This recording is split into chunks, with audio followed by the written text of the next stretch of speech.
అత్యద్భుతమైనటువంటి మరచిపోలేని మధురమైనటువంటి రోజు ఏమిటంటే, పత్రిజీ గారు ఎక్కడో పుట్టారు, ఎక్కడో పెరిగారు. హైదరాబాద్కే పరిమితమైనటువంటి ఆయన జన్మదిన వేడుకలు నవ్యాంధ్రప్రదేశ్లో మొట్టమొదటిసారి జరుగుతున్నప్పుడు దివ్యమైన రోజు కూడా ఈరోజు. మరి ఇన్ని అద్భుతాలతో కూడినటువంటి ఈ దివ్యమైన వెలుగుని కాంతిని ప్రసాదించినటువంటి జగద్గురు బ్రహ్మర్షి పత్రిజీకి మరొక్కసారి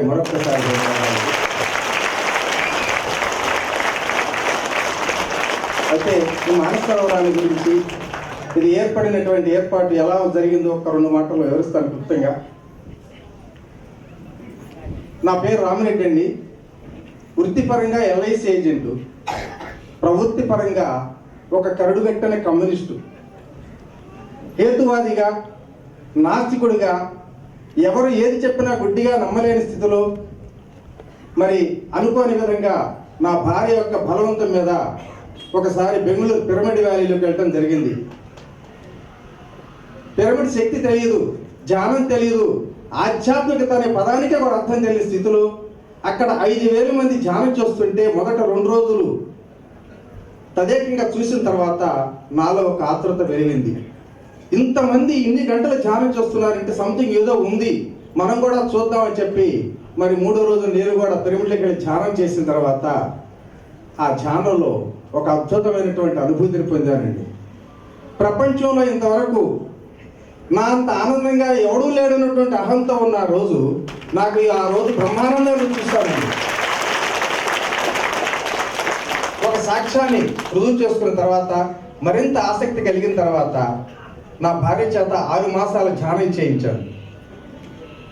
8 సంవత్సరాలుగా కాళ్ళ నొప్పులతో, మొకాళ్ళ నొప్పులతో బాధపడుతూ ఒక్క మెట్టు కూడా ఎక్కి దిగలేని స్థితిలో ఉన్న వాడి చేత 6 మాసాల ధ్యానంలో 620 మెట్లు ఉన్నటువంటి టెంపుల్ ఎక్కగలిగిందండి. ఇంకా అది చూసిన తర్వాత నాలో ఒక పట్టుదల, ఒక విశ్వాసం, ఒక నమ్మకం, ఏంటి చిత్రం, ఎందుకు ధ్యానంలో ఏం జరుగుతుంది అనే దాని మీద ఎన్నో విధాలుగా మరి మాస్టర్లు అందరి ద్వారా కూడా తెలుసుకున్న తర్వాత, మరి ఎప్పుడైనా సరే సకల మానవాళికి కావాల్సినది ఆనందం, ఆరోగ్యం, మనశ్శాంతి. ఈ 3 కూడా విడివిడిగా లేవు, ఒకే చోట ఒకే దాంట్లో జ్ఞాన మార్గం సత్యాన్ని తెలుసుకున్న తర్వాత మరి ఈ కృష్ణానది తీరంలో మరి రాఘవరావు గారు, అంటే యాక్చువల్గా నాకు బుద్ధుడికి బోధించే జ్ఞానోదయం అయినట్టు నాకు మాత్రం జ్ఞానోదయం ఉంది తటవర్తి వీరరాఘవరావు గారి దగ్గర. అక్కడికి వెళుతుంటే ఈ స్థలాన్ని ₹1,00,000 కొంటామని చెప్పి ఎంతమంది అడిగినా కూడా సరే నేను వచ్చిన తర్వాత అమ్ముతానని చెప్పి అందరికి చెప్పేసి ఆ 3 రోజులు మహత్యంలో మరి ఆ జ్ఞానాన్ని తెలుసుకున్న తర్వాత అప్పుడే ఒక అద్భుతమైనటువంటి మెసేజ్ వచ్చింది. ఎప్పుడు కూడా మరి జ్ఞాన దానవాన్ని ఇచ్చిందా లేదంటున్నారు. అటువంటి పరిస్థితుల్లో ఈ స్థలాన్ని అమ్మకుండా ఇక్కడ ఒక అద్భుతమైనటువంటి ఆశ్రమాన్ని నిర్మించి ఇందులో మరి కృష్ణా గుంటూరు జిల్లా వాసులందరికీ కూడా ఒక ఆరోగ్యాన్ని సమకాంతంగా చేయాలనే ఉద్దేశంతో మరి గురువు గారి యొక్క పాదాన్ని తీసుకొచ్చి అక్కడ చూపించాం.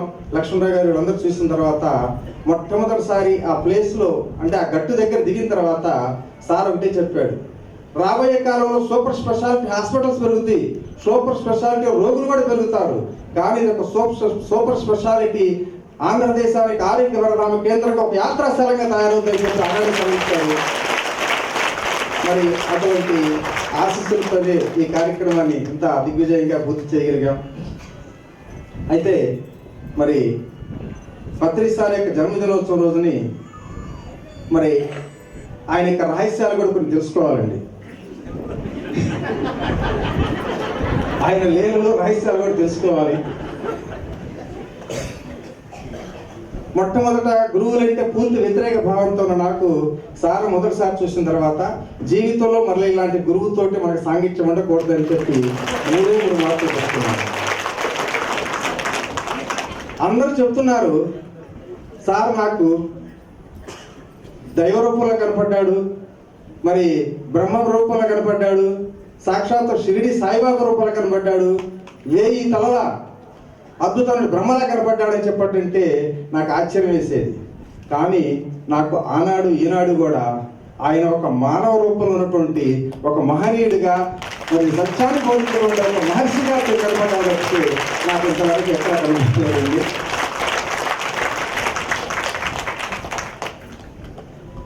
మరి అటువంటి పరిస్థితుల్లో ఈ మధ్యన ఒక మా ఫ్రెండ్ అడిగాడు, ఏమయ్యా ఏమిటి పిచ్చి, మొట్టమొదటి నుంచి గురువులంటే బాగా వ్యతిరేకత పెంచుకుని నువ్వు ఈ పత్రిజీ గారు మాయలో ఎలా పడిపోయావు, ఏంటి వెంటబడి తిరుగుతున్నావు, ఏం చూసావు అని చెప్పని అడగటం జరిగింది.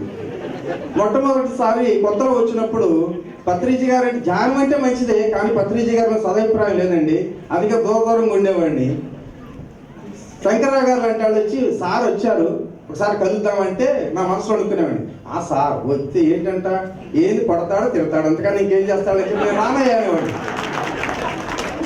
ఇదేం చిత్రము, ఈరోజు సార్ ఎక్కడికైనా వచ్చాడంటే పక్క వాళ్ళకి తెలిస్తే ఏమైనా పోటీ వస్తారని చెప్పి నా వంటగా నేను షార్ట్గా పోతున్నాను.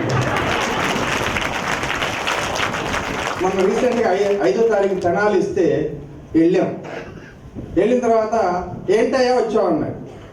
సార్ మిమ్మల్ని చూద్దామని ఇచ్చానన్నా. ఏముంది నాలో, ఏముంది ఏం చూస్తామన్నాడు. నాకు అసలు మాట రాలా, నిజంగా ఆయన ఏమడికి ఏముంది ఏం చూడటానికి వచ్చాను అర్థం కాల. తర్వాత మిత్రులు కొంతమంది అడిగిన దాని మీద కూడా ఇన్ని రకాలుగా మాట్లాడుతుంటే నా వరకు నేను కూర్చొని ఆలోచించిన తర్వాత నిజంగా ఎందుకు ఆయన వెంటబడుతున్నాను. సంవత్సరానికి 10 లక్షల రూపాయలు ఇన్సూరెన్స్ కమిషన్ వచ్చేదాన్ని తొడప్రాయంగా వదిలేసానే, మరి కోట్ల రూపాయలు ఆస్తిని తీసుకొచ్చి ఇక్కడ పెట్టి ఏం చూసాము ఇల్లు, ఎందుకు ఇట్లా వెంటబడుతున్నా అని చెప్పి ఆత్మ పరిశీలన చేసుకోగా ఈరోజు కొన్ని రహస్యాలు తెలిసినాయండి. ఎంతమంది ముందు బహిర్గతంగా చెప్పాల్సిందే సార్ రహస్యాలు, ఎందుకంటే మీరు అందరూ ధైర్యంగా నాకు ఉన్నారు కాబట్టి చెప్పేస్తాను. ఇందాక గమనించారు కదా, అందరికీ షేక్ హ్యాండ్ ఇచ్చారు వరుస పెట్టి. మీరు గమనించండి, ఏ ఆధ్యాత్మిక గురువులైనా షేక్ హ్యాండ్ ఇస్తారండి? కాళ్ళు పట్టుకొని ఇస్తారా, చేతులు పట్టుకొని ఇస్తారా? మరి ఈయనేంటండి ఎందుకు అందరి ముందు కూడా షేక్ హ్యాండ్ ఇస్తున్నాడు? ఈ మధ్యనే ఆ రహస్యాన్ని తెలుసుకోగలిగానండి. ఎందుకంటే మొట్టమొదట సార్ని చూసినప్పుడు బస్సులో ఊటీలో ప్రయాణం చేస్తున్నప్పుడు అందరూ కూడా ఆయన కాళ్ళు పట్టుకుంటుంటే, ఓహో ఈ కాళ్ళు పట్టుకునే గురువే కదా మనకెందుకులే బాబు అని చెప్పంటే, మా ఆవిడేమో నన్ను డొక్కలో పడుస్తుంది, నువ్వు కూడా పట్టుకోని నాకే కోపం వస్తుంది. సరే ఇదంతా చూస్తున్నాడు ఆయన. చూసి బాగా ఇటువంటి అయితే కాదు వెళ్ళిపోదాం ఈ రాత్రికి అనుకున్న టైంలో, ఏంటి స్వామీజీ ఏంటి విశేషాలను చేయించాడండి ముందుకి. ఎంత వ్యతిరేకించిన మనిషిని షేకన్ ఇచ్చినప్పుడు తప్పదు కదండి మర్యాద పూర్వకం ఇవ్వాల్సింది. నేను ఇచ్చానండి. ఆ షేకన్తో చిత్త అయిపోయింది నా లైఫ్ అంతా.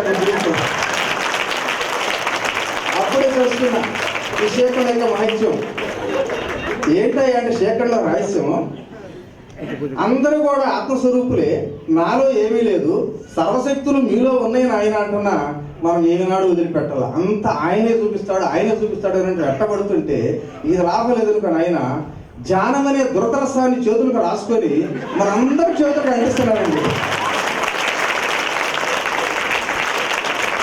మరి ఆ రసాన్ని రాసుకున్న తర్వాత దురద పుట్టిన తర్వాత గోక్కోవాలి కదండి.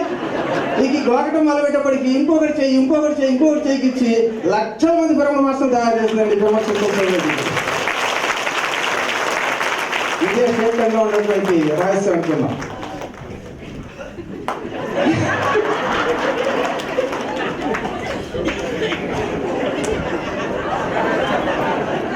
అదేవిధంగా మరి పత్రిజీ గురించి నాకు ఎలా కనపడుతున్నాడంటే,